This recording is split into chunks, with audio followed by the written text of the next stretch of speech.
Welcome to Kavitha recipe Tamil. இன்னைக்கு பார்க்க போகிற ரெசிபி ஒரு அருமையான பிரியாணி, சிக்கன் பிரியாணி எப்படி செய்யலாங்கிறத பார்க்கலாம் வாங்க. ஃபஸ்ட்டு இந்த ரெசிபி செய்கிறதுக்கு பெரிய வெங்காயம் உங்கள்கிட்ட எந்த அளவு இருக்கோ அதுக்கேற்ற மாதிரி குட்டி குறைச்சி கட் பண்ணி எடுத்துக்கோங்க. நான் 4-5 பெரிய வெங்காயம் அந்த மாதிரி ஸ்லைஸாக கட் பண்ணி எடுத்து வச்சுருக்கேன். நாட்டு தக்காளி வந்து ஒரு 4-5 தக்காளி எந்த அளவுக்கு செய்கிறோமோ அதுக்கேற்ற மாதிரி நீங்கள் கட் பண்ணி எடுத்து வச்சுக்கோங்க. நான் வந்து ஒரு 4-5 தக்காளி கட் பண்ணி எடுத்து வச்சுருக்கேன். பச்சை மிளகா வந்து ஒரு 5 பச்சை மிளகா, இஞ்சி பூண்டு விழுது ஒரு 2 ஸ்பூன் வர்ற மாதிரி அரைச்சிக்கலாம். ஒரு லெமன், தயிர், பட்டை கிராம்பு, ஏலக்காயெல்லாம் இந்த மாதிரி எடுத்து வச்சுக்கோங்க. இதை வச்சு எப்படி செய்யலாங்கிறத பார்க்கலாம். சிக்கன் வந்து ஒரு 3/4 கிலோ எடுத்துருக்கு. அதை நல்லா கழுவி சுத்தம் பண்ணி மஞ்சத்தூள் போட்டு வச்சுக்கோங்க. அதையும் திரும்ப கழுவிட்டு தண்ணி இல்லாமல் ஒட்டை எடுத்து வச்சுக்கோங்க. இப்போ அரிசி வந்து நான் வந்து சிக்கனுக்கு ஏற்ற மாதிரி ஒரு 2.5 கிளாஸ் தான் சேர்க்க போகிறேன் பிரியாணி அரிசி. புதினா கட்டு வந்து நான் தேவைக்கு ஏற்ற மாதிரி சேர்த்துக்கிடுவேன். அதனால் ஒரு கட்டு நல்லா அந்த மாதிரி ஒன்றா சுத்தம் பண்ணி கழுவி எடுத்து வச்சுருக்கேன். இப்போ பாத்திரத்தில் ஒன்றா சேர்த்து எப்படி செய்யலாங்கிறத பார்க்கலாம். இப்போ பாத்திரத்தை ஸ்டவ்வில் வச்சுட்டு நல்லா சூடாகினதுக்கு பின்னாடி எண்ணெய் ஒரு 150-200 கிராம் ஊற்றிக்கங்க. இந்தளவுக்கு நான் ஊற்றிருக்கேன். இதில் வந்து பட்டை கிராம்பு சோம்பை சேர்த்து நல்லா கசகசா எல்லாமே சேர்த்துருக்கேன். நல்லா பொரிஞ்சு வர்றப்ப வெங்காயத்தை இது கூட சேர்த்துக்கோங்க.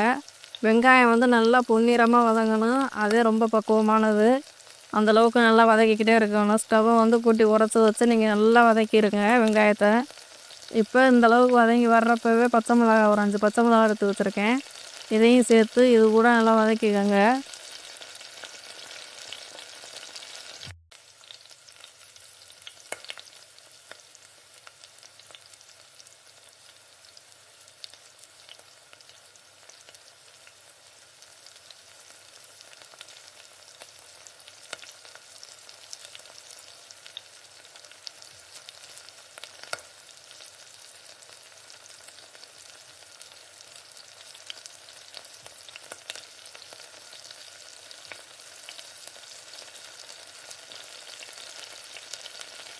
இப்போ பாருங்கள், இந்த கோல்டன் ப்ரௌன் வந்தோடனே இப்போ இஞ்சி பூண்டு ஒரு 2 ஸ்பூன் சேர்த்துக்கோங்க. அதுவும் நல்லா பச்சை வாசனை போகிற அளவுக்கு வதக்கிக்கணும்.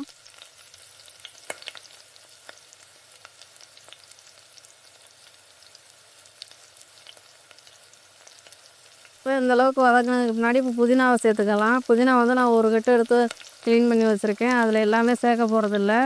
இப்போ நான் ஒரு கைப்பிடி தான் சேர்க்க போகிறேன். இடையிலையும் சேர்த்துக்கிடுவேன். இப்போ இதில் ஒரு கைப்பிடி சேர்த்து நல்லா வதக்கிக்கோங்க. நல்லா வதங்கி வர்றப்ப இப்போ தக்காளியை வந்து இது கூட சேர்த்துக்கலாம். தக்காளியில் உப்பு போட்டு நல்லா வதக்கினா சீக்கிரம் வதங்கிடும். உப்பு சேர்த்து அதையும் நல்லா வதக்கிக்கோங்க. நல்லா வதங்கணும் தக்காளியும்.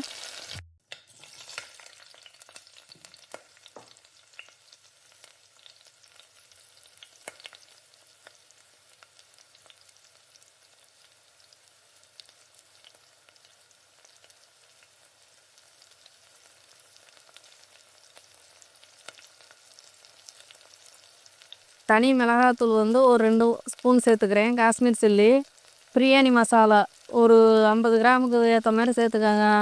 நான் ஒரு 3 ஸ்பூன் சேர்த்துருக்கேன். சேர்த்து இந்த எண்ணெயிலே நல்லா வதக்கிக்கோங்க. மசாலா வந்து நல்லா எண்ணெயில் தான் வதக்கணும். இதில் வதக்கிக்கோங்க.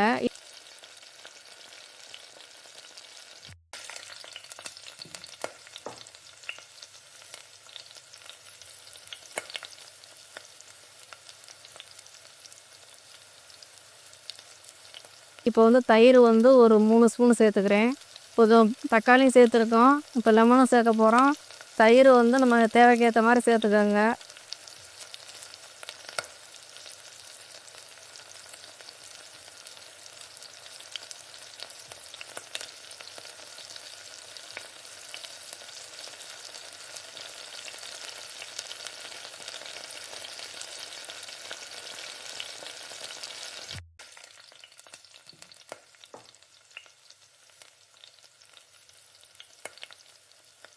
இப்போ எண்ணெயோடு நல்லா வதக்கிக்கணும். வதக்கிட்டு இப்போ சிக்கனை இது கூட சேர்த்துக்கலாம்.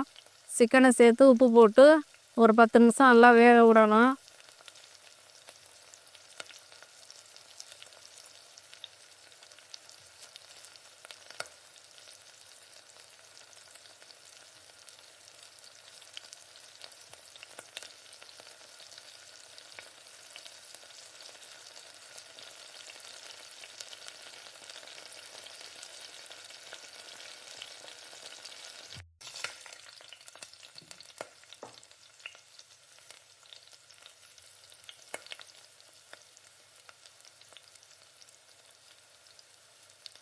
ஏன்னா சிக்கனை முன்னாடியே ஒரு 10 நிமிஷம் வேக விட்டுறணும்.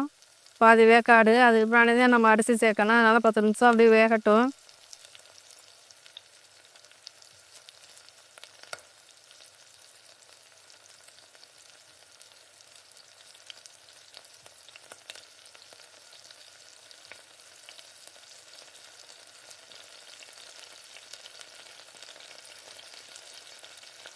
இப்போ இதுக்கு முன்னாடியே நான் வந்து ஒரு 2 கிளாஸ் வந்து பிரியாணி ரைஸ் எடுத்து ஊற வைக்க போகிறேன்.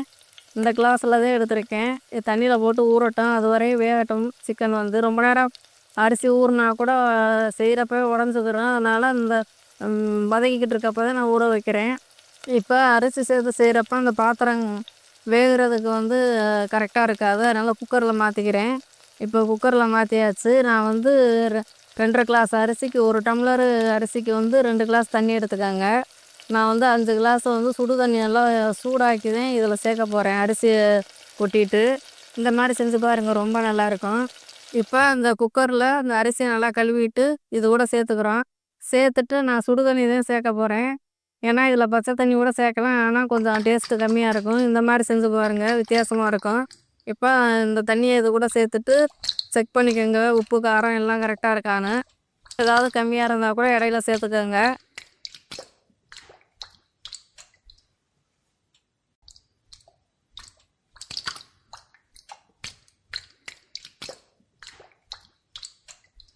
இப்போ ஒரு கொதி வர்றப்ப லெமனை புழிஞ்சு ஒரு லெமன் எடுத்து இந்த மாதிரி புழிஞ்சு இதில் சேர்த்துக்கலாம். சேர்த்துட்டு குக்கரில் வெயிட் போடாமல் ஆவி வரட்டும். அதுக்கு முன்னாடி வெயிட் போட்டுக்கலாம். இப்போ மூடி வச்சுக்கலாம். கொஞ்சம் புதினா இலையும் இப்போ சேர்த்துருக்கேன் இடையில. இப்போ ஆவி வந்துடுச்சு. இப்போ வெயிட் போட்டு வச்சுக்கலாம். இப்போ நான் வந்து ஒரு விசில் தான் வர வைக்க போகிறேன். இப்போ ஒரு விசில் வந்துடுச்சு. ஸ்டவ்வை கம்மி பண்ணி வச்சுக்கலாம்.